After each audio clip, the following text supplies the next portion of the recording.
حضرات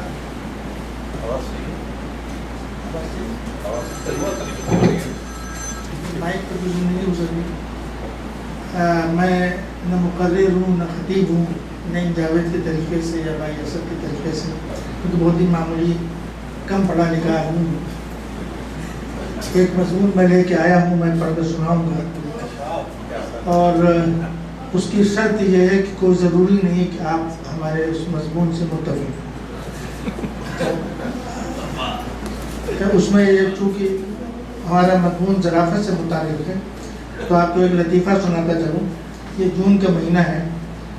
5 جون سن 1967 کو اسرائیل نے مصر پر حملہ کیا اور وہ دوشنبے کا دن تھا. اس دن میں خبریں پڑھا کرتا. تو ہمارے ایک دوست تھے، وہ مرحوم ہو گئے، طفیل. تو وہ جب خبریں پڑھنے آئے تو جھوٹی خبریں ہوتی تھیں، ہم لوگ جھوٹی خبریں پڑھتے تھے. تو وہ کہتے تھے کہ دیکھیے شعیب بھائی، میں جانے سے پہلے یہ کہہ دیتا ہوں کہ میں اس نیوز بلیٹن سے میں متفق نہیں ہوں.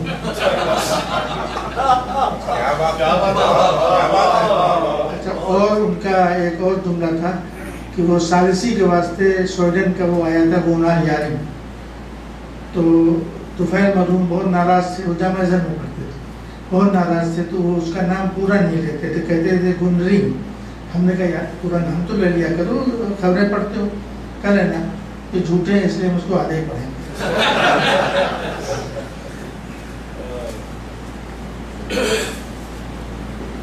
یہ ایک بہت ہی شیراز کا حکم تھا. تو پھر میں کہہ رہا ہوں کہ ضروری نہیں کہ آپ متفق ہوں. بسم اللہ الرحمن الرحیم. حضرات، مجھے دمام و خبر اور جدے کی جن شعری اور ادبی نشستوں میں شرکت کا موقع ملا تو ان میں روایت پسند شعراء کی سجی سوری اور نقد پرست شعراء کی غزل کی روایات سے بھرپور غزلیں سننے کی سعادت حاصل کی. اگر کسی دیوان یا افسانوں کے مجموعے کی رسم اجرا میں شرکت کا موقع ملا تو وہاں اس تنقید کی ستم ظریفی دیکھی اور سنی جو تنقید کی تمام قسموں، ادبی، رومانی، کلاسیکی، تاریخی، عمرانی اور نفسیاتی تنقید سے بالکل جدا.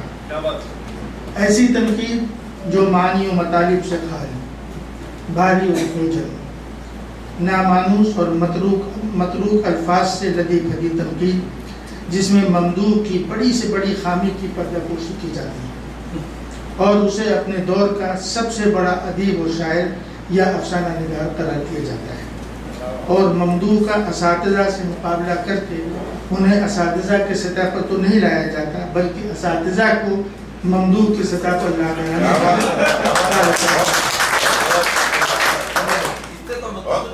تنقید کی اس قسم کو اگر آپ الفاظ کے انتخاب کے معاملے میں محتاط ہیں تو اس سے فرمائشی تنقید کہہ سکتے ہیں، اور اگر فیاضی پر اتر آئیں تو اس کا نام چپلوسانہ تنقید رکھ سکتے ہیں. حضرات، مذکورہ علمی و ادبی محفلوں میں فن طنز و ظرافت کے ساتھ سوتیلے پن کا معاملہ کیا جاتا ہے. اور پھر سوال یہ اٹھتا ہے کہ کیا اردو ادب میں ہنسنا مسکرانا گناہ ہے اور جس کے مرتکب پر جہنم کے دروازے کھل دی جائیں گے؟ جبکہ ادب کی طرز و غایت اس بات کی نفی کرتی ہے، کیونکہ قدرت نے انسان کو جو امتیازی اوصاف عطا کیے ہیں ان میں سے ایک زبان و بیاں کی قدرت بھی ہے، اور یہ بیاں کی صلاحیت بھی عجیب صلاحیت ہے جو لفظوں میں قند و نبات کی مٹھاس پیدا کرتی ہے اور گاہے شعلہ بن کر دلوں کو گرماتی ہے اور گاہے شبنم بن کر جذبات کو ٹھنڈا کرتی ہے. کبھی رلاتی ہے، کبھی گدگداتی ہے، اور زبان و بیان کی اسی کیفیت کا نام ادب ہے. ناگاہ انسانیت مملکت سعودی عرب کے نقد پرست نہیں بلکہ فطری اور حقیقی غزل شعراء کی غزلوں کا محور وہی ہے جو غزل کی پہچان ہے. چند کو چھوڑ کر سب کے یہاں گل و بلبل کا تذکرہ ہے، جبکہ آلودگی نے گلستانوں کو اجاڑ دیا ہے. بلبل کی کو سننے کو کان ترس گئے ہیں کیونکہ وہ بھی اپنا بسیرا چھوڑ چکی ہے، اور کاکل و زلف جو غزل کا جزء لائن فق ہے اسے جدید تہذیب و تمدن کی تیز آندھی اپنے ساتھ لے اٹھی. اور ہمارے بعض شعراء نے میر کا اتباع کرتے ہوئے رنج و غم اور حسرت و مایوسی کے دفتر بھی کھول رکھے ہیں۔ نفس شاعری کے اعتبار سے یہ کوئی عیب نہیں۔ اگر کسی شاعر کا دکھ بھرا دل ہو تو وہ درد عالم کے دریا بہائے تو بھی کوئی نقصان نہیں، لیکن اگر ہر شاعر آہزاری اور اضطراب و بے قراری کو موضوع شاعری سمجھ لے تو قوم کا دل مردہ ہو جاتا ہے۔ اب صاحب 2 ہی صفحے رکھ کے پریشان ہو۔ اس لیے ضرورت ایسے شعراء کی ہے جو خود بھی ہنسیں اور دوسروں کو بھی ہنسیں۔ اس اخلاقی ذمہ داری کو پورا کرنے کے لیے ہمیں طنز و ظرافت اور مزاح کا سہارا لینا ناگزیر ہے، جو ہمارے ادب کا اہم ترین حصہ ہے۔ انسان حیوان ناطق نہیں، ہنسنے ہنسانے والا جانور۔ جہاں مکانت و سنجیدگی لوازم انسانیت ہے، اس میں بھی جہاں متانت و سنجیدگی لوازم انسانیت ہے، وہیں تبسم زیر لب بھی نہایت ضروری ہے۔ اور ادب مرقع حیات ہوتا ہے تو اس لیے اس میں بھی متانت اور سنجیدگی کے ساتھ طنز و مزاح اور شوخی ظرافت ہونا ضروری ہے۔ اردو شاعری میں سودا وہ پہلی نمایاں شخصیت ہیں جنہوں نے اپنی حجویات سے اردو شاعری میں طنز و ظرافت کا رنگ پیدا کیا اور اپنے دور کے حالات پر بھرپور طنز کیا۔ سودا کے بعد اس میدان کی اہم شخصیت انشا کی ہے، جن کی مصحفی سے معاصرانہ چشمکش طنز و ظرافت پیدا کرنے میں معاون ثابت ہوئی۔ اس طنز و ظرافت کا انداز ہوش نگاری اور تان و تسمی تک محدود ہے، اور آج ان حضرات کے ہوش تحقیقات تہذیب و اخلاق کا منہ چڑھاتی ہیں اور انسان کو پڑھنے میں شرم محسوس ہوتی ہے۔ حضرات، سن 1877 میں عبد پن کی اشاعت کے بعد طنز و مزاح نے ایک نئی شکل اختیار کر لی، جن میں اکبر الہ آبادی اور احمد علی شوق کے نام سنگ میل کی حیثیت رکھتے ہیں۔ اکبر نے ہنگامی مسائل اور اکابر کے طرز عمل پر جو طنز کیا، اس کو شبلی اور ظفر علی خان نے بھی جاری رکھا۔ اس زمرے میں جوش بھی شامل ہیں۔ انہوں نے زاہد و ملا کے علاوہ سرمایہ داروں کی بھی خبریں اچھالی ہیں۔ حضرات، قرآن کریم جس کی ادبی عظمت کے سامنے دنیا کا کوئی ادب بھی ایک لمحے کے لیے نہیں ٹک سکتا، اس سے طنز و مزاح کی عظمت ثابت ہوتی ہے۔ اللہ تعالیٰ کے نافرمان باغیوں کے لیے قرآن کریم میں آیا ہے فَبَشِّرْهُمْ بِعَذَابٍ أَلِيمٍ، یعنی اے نبی آپ ان باغیوں اور نافرمانوں کو دردناک بشارت کی خوشخبری سنا دیجیے۔ ظاہر ہے کہ عذاب کی خبر خوشخبری نہیں ہو سکتی۔ یہاں بشارت اور خوشخبری کے لفظ کا استعمال یہ بتاتا ہے کہ طنز و تعریض اور تمسخر و تنقید کی کیا اہمیت اور معنویت ہے۔ سائنس حقیقت کی دریافت کا عمل ہے، اور ادب سپاٹ اور بے رنگ حقیقت کو جذبے کی آمیزش سے خوش رنگ بنانے کا نام ہے۔ اس کیفیت کی تخلیق کے لیے سادی سی حقیقت کو بالفاظ دیگر اور بانداز دیگر ادا کرنا پڑتا ہے۔ قرآن حکیم کا یہ لفظ وبشرہم سادہ سی بات کو بانداز دیگر ادا کرنے کی مثال ہے۔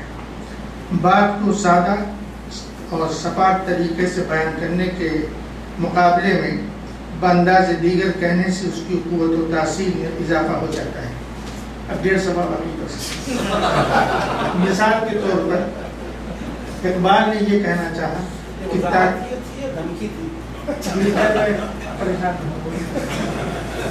مثال کے طور پر اقبال نے یہ کہنا چاہا کہ تعلیم کے عصری اداروں میں انسانی ضمیر مردہ ہو جاتا ہے، تو وہ کہتے ہیں گلا تو گھونٹ بھیا غلط پڑھیں گے بتاتا گلا تو گھونٹ دیا اہل مدرسہ نے تیرا، گلا تو گھونٹ دیا اہل مدرسہ۔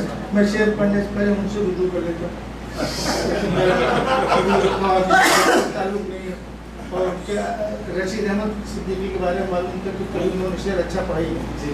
خیر، گلا تو گھونٹ دیا اہل مدرسہ نے تیرا، کہاں سے آئے صدائے لا الہ الا اللہ۔ اقبال نے اس شعر میں سادہ انداز میں جو بات کہی، اکبر الہ آبادی نے اسی بات کو انداز دیگر ادا کر کے طنز کی نشریت کو آسمان پر پہنچا دیا۔ اکبر کا شعر ہے یوں قتل سے بچوں کی بدنام ہوتا، یوں قتل سے بچوں پہ وہ بدنام نہ ہوتا افسوس کہ فرعون کو کارث کی سوچی۔ طرز و مزاح کا استناد کا درجہ حدیث و سیرت میں بھی ملتا ہے۔ ایک معمر خاتون نے رحمت عالم صلی اللہ علیہ وسلم سے فرمایا کہ بوڑھی عورت جنت نہیں چاہتی۔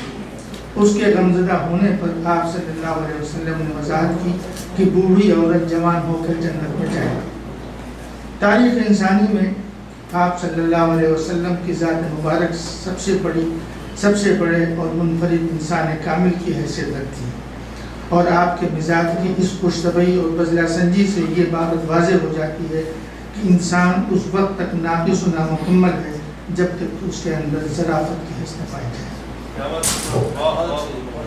حضرات، انسانی شخصیت بے قرار پیچیدہ نفسیات سے مرکب ہوتی ہے۔ اس کے شعور میں آہ اور واہ، خوشی اور کراہ، شادمانی اور غم دونوں کا امتزاج پایا جاتا ہے۔ جدید سائنسی تحقیق کے مطابق ہنسنے کا عمل تحفظی آلہ ہے جو جذبات کو کنٹرول میں رکھتا ہے۔ اس سے ہیجان پر قابو پایا جا سکتا ہے اور جذباتی رد عمل سے بچا جا سکتا ہے۔ ارسطو کا خیال تھا کہ ہنسی قدرت کی طرف سے بد اخلاقی پر ایک طنز ہے۔ گلستان طنز و مزاح میں قدم رکھنے والے فنکار کے پاس دل بریاں اور چشم گریاں کے ساتھ ساتھ لب خندہ بھی ہونا چاہیے۔ محترم سامعین، قافیے آ ہی گئے تو یہ ذکر بھی مناسب ہے کہ کبھی دلچسپ قافیوں سے بھی ظرافت کے حادثے کو غذا پہنچایا جا سکتا ہے۔ اکبر الہ آبادی نے انقلاب زمانہ اور جدید تمدن کی بالادستی کا شکوہ کرتے ہوئے کہا تھا، حرف پڑھنا پڑا ٹائپ کا، حرف پڑھنا پڑا ٹائپ کا، پانی پینا پڑا پائپ کا۔ رشید احمد صدیقی کی قافیہ پیمائی بھی ملاحظہ ہو، وہ کہتے ہیں وہ اللہ کے غضب اور روس کے ادب سے ڈرتے ہیں۔ ترقی پسند تحریک کے لیے انہوں نے ایک فقرہ تراشا اور قافیے کا سہارا لیا، آدھا صفحہ باقی۔ طنز و مزاح اور ظرافت کی اسی اہمیت کے پیش نظر وہ فنکار جو اس کوچے میں قدم رکھنا چاہتے ہیں انہیں یہ بات ذہن نشین کر لینی چاہیے کہ طنز و مزاح کا فنکار حسن گفتار اور لطف اظہار کے ذریعے تیر اور تلوار کا کام انجام دیتا ہے۔ وہ اپنے فن سے اپنے عہد کی بہت سی خرابیوں کا احساس دلاتا ہے۔ یہ کام بہت مشکل ہے کیونکہ اس کے لیے ظرف کی بلندی اور ذوق کی ارجمندی، نیز شرافت اور شائستگی کی بہت بڑی مقدار درکار ہوتی ہے۔ یہ مقدار اگر کم ہو گئی ہو تو عامیانہ اور صوفیانہ ادب وجود میں آتا ہے۔ حضرات، مذکورہ گزارشات کے تناظر میں اہل علم و فکر کا یہ فرض ہے کہ وہ طنز و مزاح کے فنکار کو سرکس کا جوکر نہ سمجھیں، بلکہ اس کے فن کا بنظر غائب مطالعہ کر کے اپنا مناسب رد عمل ظاہر کریں۔ اور یہ ضروری نہیں کہ ہمیشہ تحسین و غافلی کے ڈومرے برسائے جائیں، کسی کمی یا خامی کی نشاندہی یا تبصرہ بھی رد عمل کے مفہوم میں داخل ہے۔ اگر اس طرح کا حوصلہ افزا ماحول نہ ہوگا تو تخلیق کا شجر پسماندہ ہو جائے گا، اس پر رنگ کے پھول نہیں کھلیں گے، زیادہ سے زیادہ ایک دو پھولوں کی بہار آئے گی، اس کے بعد پت جھڑ کا موسم اسے خوش کر دے گا۔ ہمت افزائی کا کام گلشن ادب کے لیے آبیاری کا کام کرتا ہے۔ آبیاری اگر جاری رہتی ہے تو کوکب اونچے سے شاخیں چمک اٹھتی ہیں اور گلشن کا کاروبار چلتا ہے، اور جس کو دیکھ کر ہم ہنس بھی سکتے ہیں اور مسکرائیں۔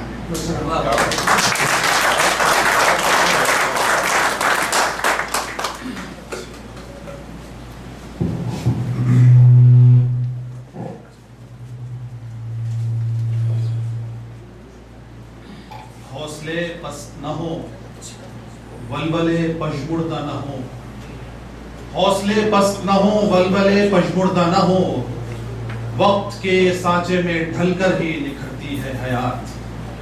حاضرین محفل، ڈاکٹر شعیب نگرامی صاحب نے ابتدا میں کہا تھا کہ یہ آپ لوگوں کی مرضی ہے کہ آپ لوگ میرے مقالے سے، میرے مضمون سے اختلاف کریں، اتفاق کریں، لیکن مجھے پورا یقین ہے کہ ہم تمام ان کے مضمون سے اتفاق کرتے ہیں۔